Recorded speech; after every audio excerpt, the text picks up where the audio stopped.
Barbell Weekly, Entry 8. Another good week of training in the books. We open up on dynamic effort bench.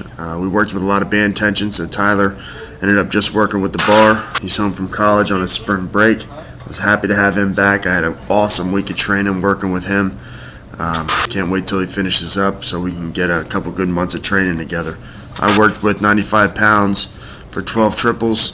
Then we moved into the close grip, shoulder saver, really working on that tricep lockout. Next week we'll probably wave that down to about reps of 5, I think. Steve had a 5+ week. I think it was 5+. He ended up going 260 for 7. Steve's bench he makes these little gradual jumps, working with Wendler's 5-3-1, and I think, give him another 4 or 5 weeks, and we're going to see him throwing 315 around for a couple reps, because I think he's definitely dialed in and he found what worked for him, and Wendler is definitely it. Here's Kyle's press day. He ended up hitting 165 for 6 reps here, but then he said he forgot to film it, so he just banged out another 3 so he can give me something. He moves into some chin-up work. Kyle sits around 230 to 245-ish in that range, but he's still back is strong enough to do chin-ups. Do not forget body weight exercises. They are very important to your progress. Here's second week of dynamic effort squats with the cambered bar. We got some tension and some chain on there. Tyler worked at 135 for 5x5. I ended up working with 205 for 5x5.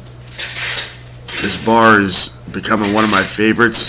It takes a lot of stress off my shoulders. I don't have to worry about my upper back being in the right position as much as a straight bar would. I use it on the max effort week or day coming up on Saturday. This exercise here has crushed me. This is just a stiff leg sumo deadlift with a little band resistance to drive your glutes through, but my hamstrings are still sore today. It's Sunday, and I did that on Wednesday, and they are still sore. So I gotta either drop the volume or lower the weight, one or the other. But it definitely hits the right areas. Here's Kyle. He's working with 450. He gets three reps here. He's working with the fat bar. Really wants to work on his grip. I think that's pretty awesome because as soon as he gets a thinner bar in his hands, it's gonna feel a lot lighter. Here's his accessory work. He does good morning supersetted with stones. I think this is awesome because it's an unconventional way to build your back. You see all these strong men. The Arnold was last weekend, and these guys are massive. Brian Shaw ended up setting a world record with a 550-pound stone, I believe, and he deadlifted freaking 1,021. So, I mean, these guys are strong and they're on to something. Here's Steve's deadlift day, 400 for 5. Talking about that strongman training a little bit. I think I had to revamp my goals. Goals are very important, especially when it comes to your training. I break my training or my goals up into 3 categories. I have my family goals with my wife and I have my professional goals with my career and my wife's career. And then I have my personal goals. My personal goals is where my training normally falls into. When I graduated college, like I said about last week, it was more focused on running. And then all of a sudden it went into powerlifting, and I discovered that.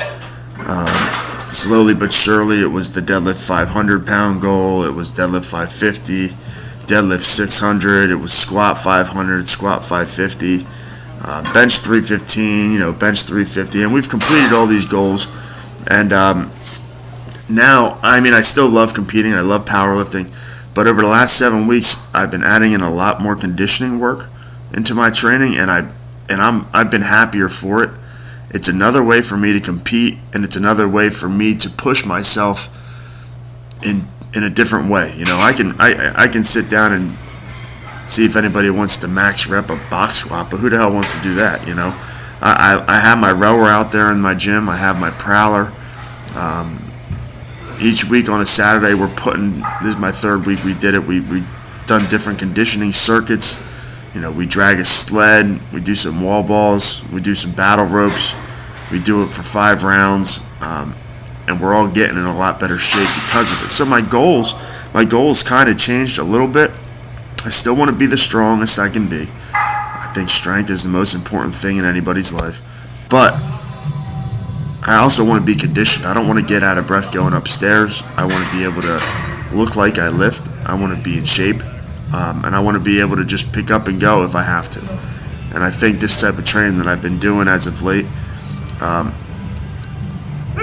caters to those goals pretty well. So,